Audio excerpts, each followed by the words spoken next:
오늘 소개할 책은 루이자 메이 알코트의 작은 아씨들이죠. 저는 영화도 봤는데 너무 소설과 내용이 달라 실망스럽더라고요. 네, 저도 영화는 봤는데 소설과는 많은 차이가 있더군요. 영화는 둘째 조 위주의 진행을 하고 네 자매가 성인이 된 이후의 이야기를 담고 있죠. 어쩌면 순수 창작물이라고 해야 할 듯합니다. 그래도 영상미는 참 좋았습니다. 이제 소설 이야기를 해주세요. 한마디로 요약하자면 작은 아씨들은 네 자매의 성장 소설이죠. 첫째 매그는 착하지만 허영심이 있는 18세의 소녀이고, 둘째 조는 16세의 말괄량이 소녀로 건너편에 사는 동갑내기 남자 로와 함께 여러가지 문제를 일으키는 인물이죠. 셋째 베스는 14세의 수줍음이 많고 피아노를 좋아하는 소녀입니다. 마지막으로 막내 에이미는 12세로 약간 오만한 성격으로 묘사됩니다. 그리고 소설의 배경은 미국 남북전쟁 시기이고, 아버지는 군의 자원에서 입대를 한 상태이며 어머니와 하녀 한나 그리고 네 자매가 서로 의지하며 살아갑니다. 혹시 소설의 배경이 남북전쟁인 이유가 있나요?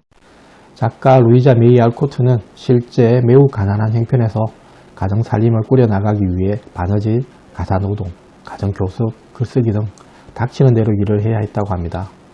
남북전쟁 중인 1862년에는 자원 입대하여 북군의 야전병원에서 간호병으로 복무하다 장티푸스 폐렴을 앓은 뒤 병생, 건강 문제로 시달렸다고 합니다.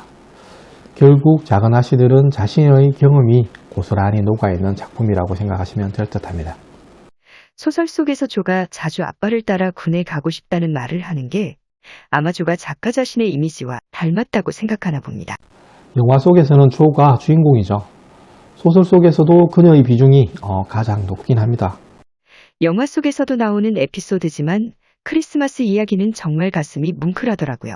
네 자매가 모여 가난해서 서로 선물을 주고받지 못하는 크리스마스 아침을 불평하고 있는데 엄마가 나타나 더 가난한 6아이가 있는 이웃을 위해 자신들의 아침을 양보하자고 말하죠. 마침 건너집 로렌스 할아버지가 그 상황을 보고 나서 내 자매에게 근사한 크리스마스 아침을 선물해 주잖아요. 로렌스 할아버지의 깊은 애정이 소설 곳곳에서 드러나 울컥했던 적이 많았습니다. 네, 입대한 네 자매의 아버지가 부상으로 워싱턴 병원으로 이송되었을 때 로리의 가정교사인 브루크 씨를 보내 돕게 하고 피아노를 좋아하는 베스에게 자신의 죽은 딸의 피아노를 선물하는 등 티내지 않고 필요한 경우 물심양면으로 지원을 아끼지 않죠. 노블레스 오블리주의 표본입니다.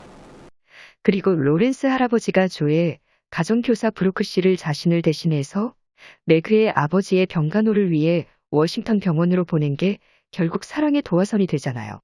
네, 소설 속 유일한 로맨스 장면이기도 하죠. 말이 나온 김에 브루크와 매그의 사랑 얘기를 해주시죠. 로의 가정교사인 브루크는 가난하지만 의지가 굳은 모습으로 그려집니다. 매그에게 반하지만 매그의 나이가 어리고 자신은 가진 게 없기 때문에 직업과 집을 마련하면 프로포즈하겠다고 매그의 부모에게 먼저 고백을 합니다. 실제 매그에게 직접 프로포즈를 하지는 않은 상태였지만 그의 마음을 아는 로의 장난 편지로 매그의 마음에 사랑이라는 감정이 생기기 시작합니다. 참 사람의 마음은 신기한 것 같아요. 라캉은 사랑의 시작은 고백이라고 말을 했죠. 상대에게 호감이 있다는 말을 던졌을 때 그 말은 텅 비어있는 진리이지만 스스로 감정을 만들어 나간다고 말합니다. 누군가가 자신을 좋아한다는 걸 들었을 때 그 순간부터 우리는 그 사람을 눈여겨보게 되고 행동 하나하나에 스스로 의미를 부여하면서 사랑에 빠지게 되죠. 김범수의 노래 중에 사랑의 시작은 고백에서부터 라는 곡이 떠오르네요. 그렇죠. 사랑을 시작하려면 고백이 우선이겠죠. 그리고 적당한 방해물이 존재할 때 사랑은 불타오른다고 라캉은 말합니다. 소설 속에서도 고모 할머니가 브루크가 가난하고 직업이 없다고 반대를 하자 매그는 오히려 브루크의 편을 들면서 자신의 마음을 선명하게 보게 되잖아요. 네, 결국 고모 할머니의 반대로 인해 두 사람이 서로의 마음을 확인하게 되죠. 만약 고모 할머니의 반대가 없었다면 두 사람은 연결되지 않았을까요? 그래도 연결되었을 것 같아요. 사랑의 공이 굴러가기 시작했기 때문에요. 오늘의 소설인문학은 여기에서 마치겠습니다. 감사합니다.